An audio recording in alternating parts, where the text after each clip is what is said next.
Hello, my fellow intrepid D&D virtual tabletop explorers. Today's content is going to focus more on the virtual tabletop maps, just like the last content I did. And today I made some maps for Patreon, which you're welcome to join. It's Warren, Chris. Oh, I can't say that. I can't say the name of my Patreon because some of the words, YouTube doesn't like when I use some of these words. And they will shadow ban my channel. I don't know if you can shadow ban it more than it's already shadow banned. But anyway, let's go. So I made some maps for Dragonlance 5e, or as it's commonly called, Shadow of the Dragon Queen. To me, I just call it 5e. It's a lot easier because it's basically what it is. And once again, Wizards of the Coast did not give us all the maps that we require as Dungeon Masters to play Wizbro's own game. So I know this is frustrating, it bothers me, and I thought, well, I'm not going to whine about it, I'm just going to make the maps for everybody, so that way I can just properly beep about it. Like rhymes with itch, but add a B. That's what I do. That could also be my pronoun if you want. So hey, since we're shadow banned, might as well just dig on deep, right? So for the 5 people that are going to watch this because of the YouTube censorship, I'll just go over the rest of the video. It'll be real quick. Alrighty, so let's get into these missing maps for Dragonlance 5e. The first up is one of the side quests, which players begin at level 4. And one of them is going to Estwild to investigate some refugees who have fled to Kalamon because they claimed that their homestead had been taken over. So when the players arrive at this homestead, they find that there is a troop of hobgoblins being commanded by one of the dragon's soldiers. I also made an interior of the map.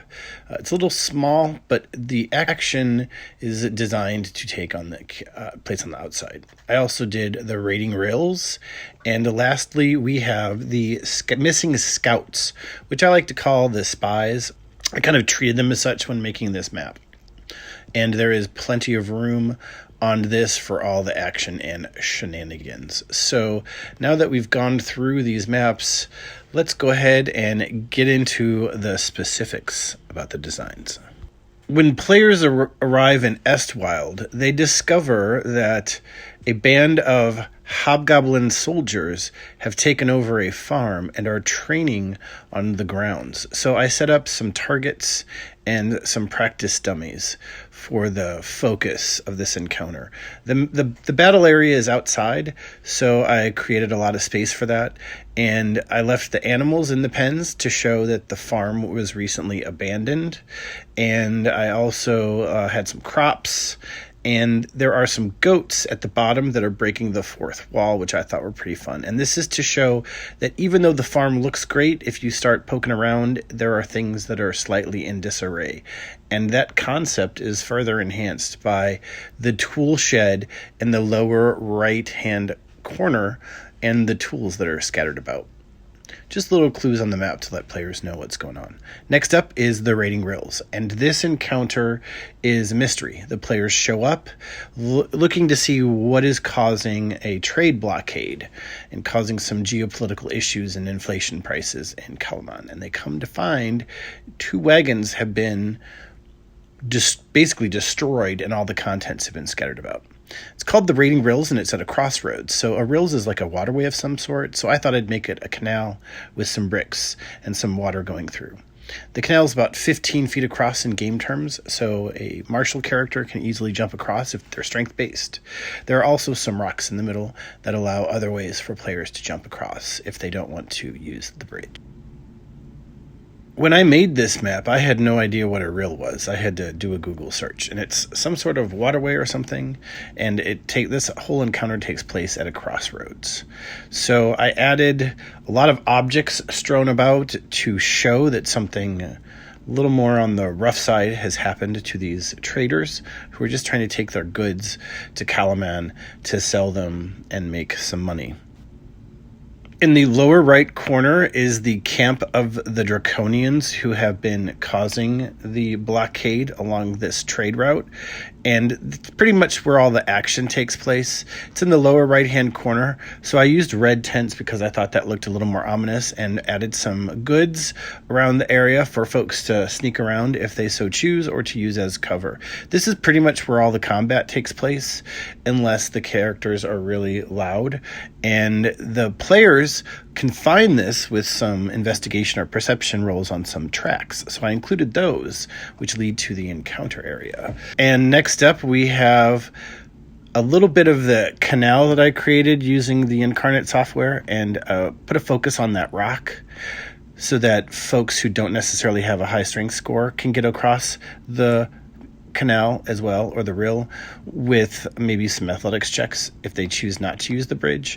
And just north of this area, there's a little bit of a space that could be used as a battle map area if you choose to use this map for something other than Dragonlance.